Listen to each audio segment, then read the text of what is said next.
ये सवाल vernier caliper से, और ये सवाल आप आसानी से बना सकते हैं ना, ये लीस्ट काउंट वाला सवाल है। पढ़िए ध्यान से। सबसे पहले n divisions of the main scale of a vernier calliper coincide with n+1 divisions of the vernier scale if each division of main scale is a units, then the least count of the instrument is। इसको आसानी से आप बना लेना, ठीक है। दो दो सिंपल सा फॉर्मूला लगेगा, बन जाएगा। पहले आप सवाल ले लो, पॉज कर लेना। हाँ चलो देखो क्या करेंगे इसमें। सबसे पहली बात कि आप लिस्ट काउंट का फॉर्मूला जानते हो, तो लिस्ट काउंट का फॉर्मूला क्या है, 1 MSD माइनस 1 VSD, यही है ना। और यहाँ जो दिया हुआ है उसको बस देख लीजिए, क्या दिया है, क्या दिया है। यहाँ पे दिया है कि n MSD जो है ये किसके साथ मैच कर रहा है, n+1 VSD के साथ, है ना। तो यहाँ से 1 VSD का वैल्यू निकालेंगे तो कितना आ जाएगा, 1 VSD का वैल्यू आएगा n divided by n+1 MSD, है ना। और 1 MSD का वैल्यू a यूनिट्स है तो यहाँ रख दो, तो 1 VSD का वैल्यू निकल के आ गया, n MSD का वैल्यू a रख देते हैं तो NA डिवाइडेड बाय n+1, यह हमारा 1 VSD का वैल्यू आ गया। यहाँ ला के रख दीजिए, तो 1 MSD का वैल्यू a है, माइनस 1 VSD का वैल्यू निकल के आ गया NA डिवाइडेड बाय n+1। जब इसको आप सॉल्व करेंगे तो नीचे n+1 रह जाएगा और ऊपर हो जाएगा n+1 इंटू a, और माइनस n सोल्व करके a आ जाएगा। आप चाहो तो कर लेना, येलो हम कर ही दे रहे हैं। ये हो जाएगा NA plus a minus NA, है ना। तो NA कैंसिल, सिंपल क्या निकल के आया, a डिवाइडेड बाय n+1, खत्म। तो ये आपका ऑप्शन डी हो गया। चलिए अच्छा, ये फॉर्मूला कई बार आपको डायरेक्ट भी लगाना पड़ेगा। जब ऐसा रहेगा ना कि 10 डिवीजन कोइंसाइड कर रहा है 11वां डिवीजन से VSD के, या 9 डिवीजन ऑफ MSD कोइंसाइड, मतलब जस्ट एक आगे रहेगा, तो उसमें आप डायरेक्ट चीज लगा लेना है डिवाइडेड बाय n+1, इससे भी बन जाएगा। चलिए देखते हैं, ऐसा हो सकता है सवाल भी हो इसमें। जब हम रख रहे थे तो हम देखे थे सवाल इसका।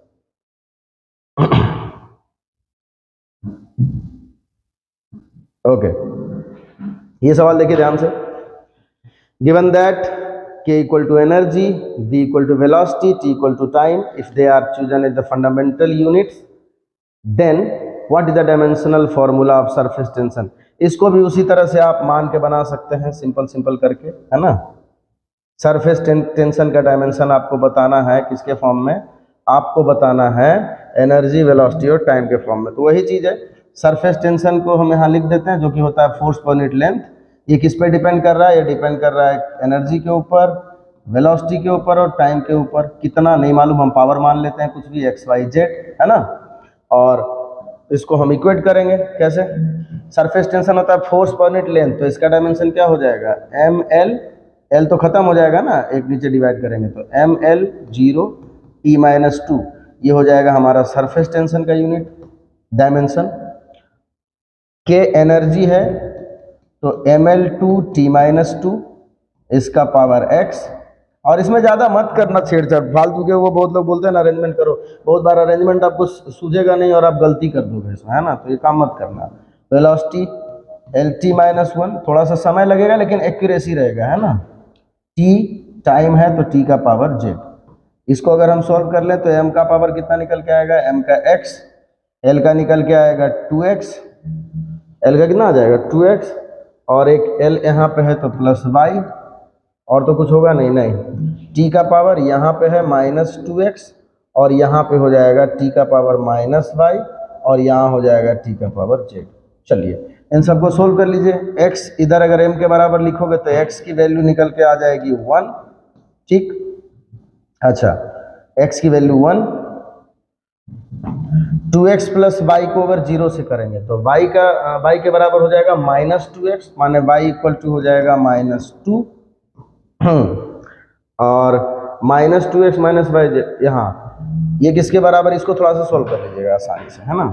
चलिए इसको इक्वेट कर लेते हैं, -2 इंटू x 1 माइनस y हो गया -2 प्लस z इक्वल टू -2, तो ये हो गया हमारा -2 plus 2 plus z equal to -2, ये 0 हो जाएगा तो z इक्वल टू -2। तो हमारा क्या बनेगा, ये बन जाएगा सरफेस टेंशन का फॉर्मूला। k का पावर x है तो k का पावर कुछ नहीं लिखेंगे, 1 है, k का पावर x हो गया।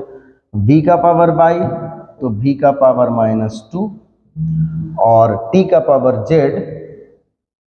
तो t का पावर भी -2। ये हो गया k b का पावर -2 और t का पावर -2, ये वाला हो गया c। चलिए आगे बढ़ जाए। ओके,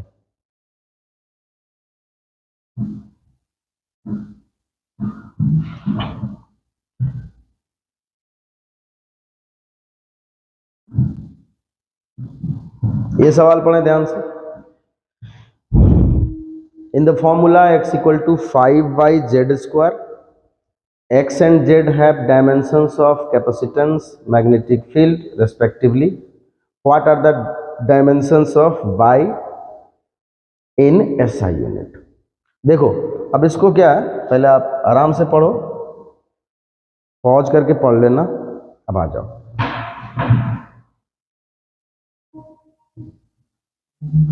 y का डायमेंशन निकालना है ना। सवाल को हम थोड़ा नीचे कर देते हैं ताकि हमको स्पेस मिल जाए बनाने का। चलिए, इतना स्पेस आई थिंक काफी है।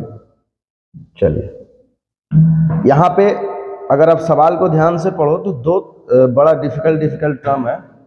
एक तो है हमारा कैपेसिटेंस और दूसरा है मैग्नेटिक फील्ड। कौन कौन सा? कैपेसिटेंस और मैग्नेटिक फील्ड। अच्छा, अब देखो, पहले इन दोनों का डायमेंशन निकाल लो, फिर आसानी से सवाल को आप बनाते रहना। एक्स का डायमेंशन किसके बराबर? एक्स का डायमेंशन कैपेसिटेंस के बराबर। कैपेसिटेंस को क्या लिखते हैं? Q/V, और इसको सोल्व करेंगे तो Q और नीचे W/Q, तो Q ऊपर, Q 2 बार आ गया है ना, तो Q का 2 बार आया तो AT लिखते हैं, तो A का पावर 2 और T का पावर 2 और W के लिए ml2T - 2, ये हो गया। अच्छा, इसको जब सोल्व करेंगे तो m का पावर -1, l का पावर -2, t का पावर 4 और a का पावर 2। बढ़िया। अच्छा, उसके बाद हमारा जो z का डायमेंशन है, z का डायमेंशन किसके बराबर है? मैग्नेटिक फील्ड के। तो मैग्नेटिक फील्ड का फॉर्मूला हम सब क्या लिखते हैं? मैग्नेटिक फील्ड का लिखते हैं F = QVB। यहाँ से जब B का निकालेंगे तो कितना? F/QV। ये हमारा हो जाएगा F/QV के डायमेंशन के बराबर। F का हो गया हमारा ml(T - 2), Q का हो गया AT और V का हो गया LT - 1, ये हो गया। इसको जब हम सॉल्व करेंगे तो क्या हो गया? ये हो गया m, L का कट जाएगा ऊपर नीचे, T भी कट जाएगा तो T का पावर -2, A ऊपर जाएगा तो A का पावर -1, L इसमें है नहीं तो L का पावर 0 रहने दो। चलिए ठीक है, ओके। सॉल्व करेंगे, अगर हम इसको Z² चाहिए यहाँ पे तो Z² निकाल लेते हैं, है ना। Z² निकालेंगे तो m का पावर 2, T का पावर -4 और A का पावर -2, ये हो जाएगा। अब हमको इस इक्वेशन के हिसाब से y का डायमेंशन निकाल लेना है। तो जब y का डायमेंशन निकालेंगे तो क्या होगा? x का डायमेंशन डिवाइडेड बाय Z² के डायमेंशन के बराबर। x का डायमेंशन हम निकाल के रखे हैं कितना? m का पावर -1, l का पावर -2, t का पावर 4 और a का power 2 divided by Z²। m का पावर 2, t का पावर -4, a का पावर -2। इसको जब सॉल्व करेंगे तो क्या आएगा? वही हो जाएगा हमारा क्या? y का डायमेंशन। तो चलिए निकाल लेते हैं। m ऊपर जाएगा तो m का पावर हो जाएगा -3, l पहले से जितना है नीचे तो है नहीं, तो l का पावर -2, t ऊपर जाएगा, पहले से 4 है और चला जाएगा तो t का पावर 8, और ये ऊपर जाएगा तो a का पावर हो गया 4, है ना। ये चीज है m - 3, l - 2, t का 8 और a का पावर 4। m - 3, l - 2, t का 8, a का 4। ओके, ये हो गया हमारा ऑप्शन ए करेक्ट। चलिए आगे। The relative error in the determination of surface area of sphere is alpha. Then the relative error in the determination of its volume is, ये आसानी से बन जाएगा। सबसे पहले आपको दोनों का फॉर्मूला तो पता ही होगा, हम मान के चलते हैं ना। अगर हम सरफेस एरिया का फॉर्मूला की बात करें किसी भी स्फीयर का, तो क्या लिखते हो, 4πr²। अगर आप यहाँ से निकालो डेल्टा ए बाई ए, तो क्या निकल के आएगा, 2 times delta R by R, यही हो जाएगा ना। ये खुद बोला कि जो सरफेस एरिया जो है उसमें जो हमारा रिलेटिव एरर है ना, रिलेटिव एरर माने delta A by A, surface area में जो एरर आएगा रिलेटिव, उसकी वैल्यू है अल्फा। तो अल्फा यहाँ रख देते हैं। ये क्या है हमारा, 2 डेल्टा आर बाई आर, है ना। तो यहाँ से जब डेल्टा आर बाई आर की वैल्यू निकालेंगे तो ये निकल के आ जाएगा अल्फा बाई 2। ठीक, अब हमको पूछा वॉल्यूम में, तो फिर से वॉल्यूम का भी हम फॉर्मूला जानते हैं, नहीं जानते क्या वॉल्यूम का, 4/3πr³। तो यहाँ से डेल्टा वी बाई वी जब निकालेंगे तो कितना हो जाएगा, ये हो जाएगा 3 times delta R by R. इसका मत लिख देना, ये तो कांस्टेंट है ना। तो यहाँ ला के रख दीजिए 3 डेल्टा आर बाई आर की वैल्यू अल्फा बाई 2, तो 3 अल्फा बाई 2 या 3/2 अल्फा, जो भी बोलोगे। यहाँ हो गया आपका ऑप्शन सी। सिंपल है। चलिए नेक्स्ट क्वेश्चन पे, 6 सवाल अभी और बचे हैं, कम से कम 20 होंगे, है ना। हम लेके आए थे, हमको पता है। ओके, ये सवाल से डरना मत, सिर्फ बड़ा सवाल है ना। In an experiment the angles are required to measure using a instrument. 29 divisions of main scale exactly coincide with the 30 division of the vernier scale. If the smallest division of main scale is half a degree, मतलब 0.5, then the least count of the instrument। देखो अभी हम थोड़ी देर बाद, अभी जो हम थोड़ी देर पहले बात कर रहे थे कि ध्यान देना कभी कभी कंटिन्यूस, जैसे वहाँ पे n और n+1 था ना, n डिवीजन मेन स्केल का किससे कोइंसाइड कर रहा था, n+1 division of vernier scale. यहाँ पे भी देखो ये चीज़ है, यहाँ 29 को अगर आप n समझो तो 30 क्या हो गया, n+1। फॉर्मूला भी आप लोग को याद होगा, मत दोबारा पूछना, कितना था, a डिवाइडेड बाई n+1, है ना। डायरेक्ट कहो तो हम उसे भी बना दें, चलो बना के भी बता देंगे, पहले ही देख लो। a मतलब क्या है कि जो सबसे छोटा जो मेन स्केल का वैल्यू है, यहाँ देखिए 0.5 है ना, 0.5 या 1/2 लिख दें, 1/2। और n+1 की वैल्यू कितनी है, 30, मतलब ये आ गया 1/60 डिग्री। और 1/60 डिग्री को क्या बोल सकते हैं, 1 डिग्री बाई 60 को 1 मिनट बोल सकते हैं। तो डायरेक्ट ये हो गया आपका। चाहो अब बनाना तो बना के भी दिखा देते हैं, हालांकि कोई ज़रूरत है नहीं। चलो देख लो थोड़ा सा, अगर आप देखना चाहो तो, नहीं तो लगेगा कि हम काम चोरी किए, है कि नहीं। चलो, तो हम काम चोरी नहीं कर रहे थे, हम आपका टाइम बचा रहे थे। और ऐसा कई एक बार होता है सवाल में कि आप यही ज़्यादातर यही देगा, 29 MSD 30 VSD, 10 MSD 11 VSD, एक बढ़ा के देगा, तो आप डायरेक्ट वो इस्तेमाल कर सकते हैं। कितना, a डिवाइडेड बाई n+1, याद रखिएगा, a divided by n+1। n+1 क्या है, यह है VSD में जितना कोइंसाइड कर रहा है MSD के साथ, है ना। और a क्या है, 1 MSD का वैल्यू। बस इतना सा ध्यान रखिएगा तो आपका डायरेक्ट सवाल बन जाएगा।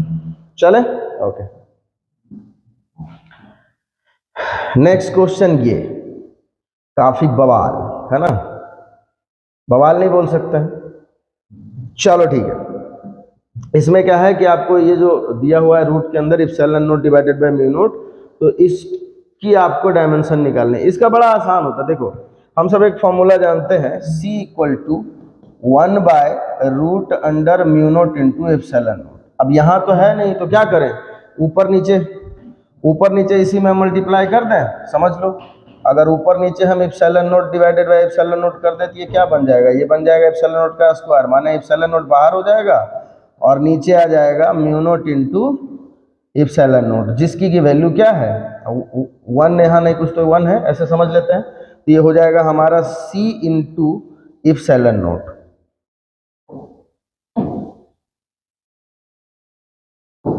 ये किसके बराबर हो जाएगा, ये हो जाएगा हमारा C इंटू एप्सिलॉन नॉट के बराबर, है ना। तो C तो हमारा स्पीड ऑफ लाइट है, उसका आसानी से निकाल सकते हैं, बस एप्सिलॉन नॉट की आपको याद नहीं तो निकाल लीजिए। तो F = 1/4 pi epsilon not, Q1 Q2 दोनों के लिए सेम ही लिख देते हैं, Q² डिवाइडेड बाय R²। यहाँ से जब एप्सिलॉन नॉट निकालेंगे तो क्या हो जाएगा, Q² डिवाइडेड बाय FR², इसके बराबर। बस आपको इसमें दिमाग लगा देना है। देखो क्यू के लिए क्या लिखें, 80 लिख दें तो ये हो जाएगा a स्क्वायर टी स्क्वायर इसका डायमेंशन, और फोर्स का ml t-2, और एक और है यहाँ पर r स्क्वायर, तो l का हो जाएगा 3। इसको जब सॉल्व करेंगे तो m -1, l का -3, t का हो जाएगा 4 और a का पावर 2। ठीक है, रख दो लाके, तो क्या हो जाएगा हमारा इसका root under epsilon naught by mu naught का c इंटू इप्सिलॉन नोट ना, तो c का LT-1 और इंटू एप्सिलॉन नोट का m-1 l-3 t का 4 a का 2, और इसको सॉल्व कर लो तो कितना हो जाएगा, m का पावर -1, l यहाँ पे 1 है, यहाँ -3 है, तो l का हो जाएगा -2, t यहाँ -4 है, यहाँ -1 है, तो t का हो जाएगा 3 और a का हो जाएगा 2। कहाँ है, मैच कर लो, m-1, अच्छा उल्टा सीधा करके लिखा है, a का 2 है, ठीक है, a का 2, t का 3, l का -2 और t का 3। क्या हो गया, ऑप्शन नंबर डी हो गया। चलिए ऑप्शन डी। ये सवाल देखिए क्या है, from the following combinations of physical constants expressed through their usual symbols, the only combinations that would have the same value in different system।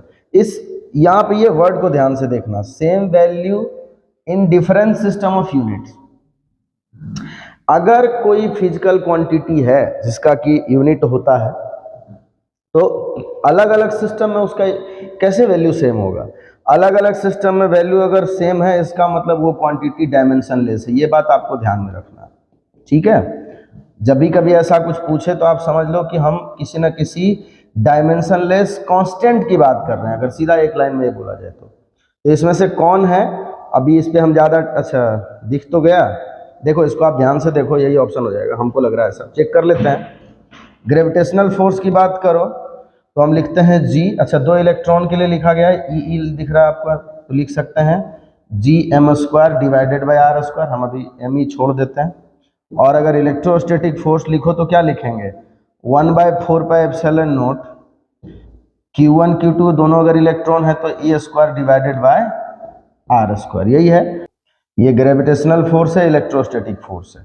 अगर हम डिवाइड कर दें इलेक्ट्रोस्टैटिक फोर्स को ग्रेविटेशनल फोर्स से, तो क्या निकल के आएगा, ये निकल के आ जाएगा E² divided by 4πε0 into r², और इसका r² ऊपर चला जाएगा, नीचे आ जाएगा Gm(E²), यही है। r² से r² कैंसिल, तो ये निकला E² डिवाइडेड बाय, तो 4πε0 Gm(E²) है ना, और इधर फोर्स दोनों कट जाएगा, तो ये क्या हो गया, डायमेंशनलेस है, यही चीज हो जाएगा। ठीक है, आप ऑप्शन चेक करके देख लेना, हमारे हिसाब से हमको दिख गया, समझ में आ गया, तो हम इस पर ज़्यादा टाइम नहीं दे रहे हैं। ठीक है बेटा, okay.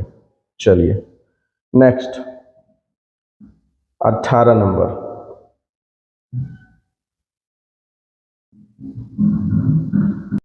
Student measuring the diameter of a pencil of circular cross sections with the help of a vernier calipers, है ना, vernier scale records the following 4 reading: 5.50 mm, 5.55 mm, 5.45 mm, 5.65 mm। इसका जो एवरेज है, मतलब आपको इन सबको जोड़ करके डिवाइडेड बाय 4 करोगे तो जो एवरेज आएगा वो भी गिवन है ना, 5.5375 mm। जो स्टैंडर्ड डेविएशन आएगा, है ना, वो भी गिवन है। तो ये जो आपको स्टैंडर्ड डेविएशन का मतलब ये क्या दिया है आपको, delta of diameter, delta D दिया है ना, 0.07395। अच्छा, और ये जो एवरेज गिवन है ये हमारा क्या है, इसका मीन वैल्यू है डायमीटर का, ये एवरेज मीन बोल सकते हैं, तो 5.5375 ये हो गया हमारा डेल्टा डी का वैल्यू, और ये हो गया हमारा डी मीन। ओके, अब क्या बोला है, the average diameter of the pencil should therefore be recorded as, अच्छा इसमें देखो आप ध्यान से कि आगे वाली वैल्यू यही है 5.5375, 5.5375, यहाँ पे कर दिया 5.538, इसी को अप्रॉक्स कर दिया, और यहाँ पे 5.54। अब ध्यान से देखो यहाँ जितनी भी वैल्यू गिवन है सबके सब मैक्सिमम कितने डिजिट है डेसिमल के बाद? 2 डिजिट है ना? कितने डिजिट है? 2 डिजिट है। किसकी वैल्यू? डायमीटर का वैल्यू। तो जो आंसर आएगा वो भी हमारा क्या रहेगा? 2 डिजिट में ही होगा। तो इसको आप अच्छे से समझ लो। लिखा क्या गया है? डायमीटर को हम क्या लिखेंगे? हम लिखेंगे डी, जो भी वैल्यू आता है एवरेज वो, प्लस माइनस जो हमारा एरर आएगा वो, है ना? इस तरह से लिखेंगे। लेकिन लिखने में ऐसे तो आपको लगेगा कि ऑप्शन 1 हो जाएगा। नहीं, 2 डिजिट अगर डेसिमल के बाद आ रहा है मैक्सिमम तो हम उतना ही लिखेंगे, है ना? तो इसके बाद 2 डिजिट कैसे लिखें? इसका जब हम अप्रॉक्स करेंगे तो ये बन जाएगा 2 डिजिट डेसिमल के बाद 5.5, और ये देखो 7 है तो इसको क्या कर देंगे? 4। Okay, plus minus delta D, यहाँ पे भी देखो ध्यान से, ये नंबर 3 है तो ये 0.07 ही रह जाएगा। अप्रॉक्सीमेशन जिस दिन हम पढ़ाए थे राउंड ऑफ, तो अगर नहीं देख पाए तो आप एक पुराने वाली वीडियो देख लें, आपको पता चल जाएगा। नहीं पता है तो चलो थोड़ा सा हम यहीं पे बता देते हैं। सिंपल सी बात है, अगर यहाँ 2 डिजिट आपको दिख रहा है, अगर इधर का नंबर 5 से बड़ा है तो इसके जस्ट बगल वाले नंबर को आप 1 बढ़ा देना, और अगर ये 5 से छोटा है तो इसको एज इट इज छोड़ देना। और प्रॉब्लम कब आती है? जब 5 रहे। 5 रहे तो सिंपल सी बात है, यहाँ देखना है इवन है कि ऑड है। अगर इवन है तो एज इट इज छोड़ देंगे, अगर ऑड है तो इसको इंक्रीज 1 करके इवन बना देना। बस इतना सा राउंड ऑफ का रूल था, आप देख लेना, ठीक है? बाकी यहाँ 2 डिजिट में हमको आंसर चाहिए तो 2 डिजिट में देखो ये वाला आंसर मिल जाएगा आपको, ऑप्शन नंबर डी। चलिए देखो ध्यान से क्या है, quantity X is given by IF_v² divided by WL का power 4 in terms of moment of inertia, force F, velocity V, work WL, length L। Dimension formula of x is same as that of, यहाँ जो अगर बोला कि अगर इसको इस तरीके से अगर लिखा गया है कि ये x की कोई वैल्यू है तो इसका डायमेंशन क्या होगा, तो सीधा सीधा आपको सबका डायमेंशन रख देना, ज़्यादा दिमाग नहीं लगाना इसमें, ठीक है? तो x का डायमेंशन हम क्या लिखेंगे? I का डायमेंशन मोमेंट ऑफ इनर्शिया तो हम सीधा लिख देते हैं mL2, ठीक? फोर्स का क्या? mLt-2। उसके बाद है वेलोसिटी का स्क्वायर, तो वेलोसिटी का स्क्वायर का वेलोसिटी का हो जाएगा LT-1, और उसका स्क्वायर कर देंगे तो हो जाएगा L का 2 और T का पावर -2। ये हो गया हमारा ऊपर वाला, और नीचे है WL का पावर 4। W हो गया हमारा वर्क डन, वर्क डन का लिखेंगे mL2, T का पावर -2, ये हो गया वर्क डन, और इंटू L का पावर 4। जो भी कट कटा के बचता है देखते हैं किसके बराबर आएगा, है ना? एक m से एक m कैंसिल हो जाएगा, L का 2 तो इधर L का 2 कैंसिल कर देते हैं, T का -2 तो इधर T का -2 कैंसिल कर देते हैं, L का 4 है तो L का 2 और L का 1 3, यहाँ कटेगा तो बचेगा L का पावर 1, है ना? तो क्या निकला है सोल्व करके? ये निकल के आया mL-1 T का पावर -2। ये हो गया हमारा किसके बराबर? ये तो प्रेशर हो जाएगा, नहीं तो एनर्जी डेंसिटी हो जाएगा। ये दोनों का बराबर होता है, देखो यहाँ पर दिया भी है ना, एनर्जी डेंसिटी। नहीं समझ आता तो इसको ऐसे कर लेना, एनर्जी का क्या लिखते हैं? mL2T-2, और डेंसिटी डिवाइडेड बाय वॉल्यूम करेंगे तो L का पावर 3, तो सॉल्व करेंगे तो वही चीज आ जाएगा ना, mL-1 T-2, तो एनर्जी डेंसिटी के बराबर। इसमें क्या है ना कि आपको जितना फॉर्मूला पता रहेगा फिजिक्स का उतना जल्दी आप इसमें कर लीजिएगा, यही चीज है इसका। अगर फॉर्मूला पता नहीं है तो लोचा हो जाएगा। ये लास्ट क्वेश्चन कर लेते हैं, ऑब्जेक्टिव ही है। चलिए, period of revolution T of a planet moving around the sun in a circular orbit depends upon the radius r of the orbits, mass m of the sun and the gravitational constant g, then T is proportional to, अरे यार चल ठीक है, ये वही direct है, सीधा सीधा लिख देते हैं। g वगैरह तो सब चल जाएगा, कांस्टेंट है ना। T² is proportional to r³, 4π² होता है ना इसका कांस्टेंट, एग्जैक्टली हमको याद नहीं है, आई थिंक यही होता है। चलो ठीक है, तो कांस्टेंट है। यहाँ से जब निकालेंगे T का वैल्यू, ये तो कांस्टेंट है, जो भी कांस्टेंट का पावर बना इधर सबका पावर बन जाएगा, चलो इसको K बोल देते हैं, ठीक है? तो KR³ का पावर क्या बन जाएगा? ये KR³ का पावर 1/2, और इसको जब सॉल्व करेंगे तो ये हो जाएगा हमारा t इक्वल टू के का पावर 1/2 और r क्यूब का पावर 1/2 लिखेंगे, मैंने r का पावर 3/2। ये डायरेक्ट हो गया t प्रोपोर्शनल टू r का पावर 3/2, वही है t square proportional to r cube से कर सकते हैं, तो पावर 3/2। चलिए देर आए दुरुस्त आए, हम आपको सवाल भी कराते रहेंगे, परेशान ना हो कि सवाल नहीं कराएंगे। चलिए आज के लिए इस वीडियो में इतना ही, मिलते हैं अगले वीडियो में। आप सबका सपोर्ट करने के लिए और वीडियो को यहाँ तक देखने के लिए सबका धन्यवाद।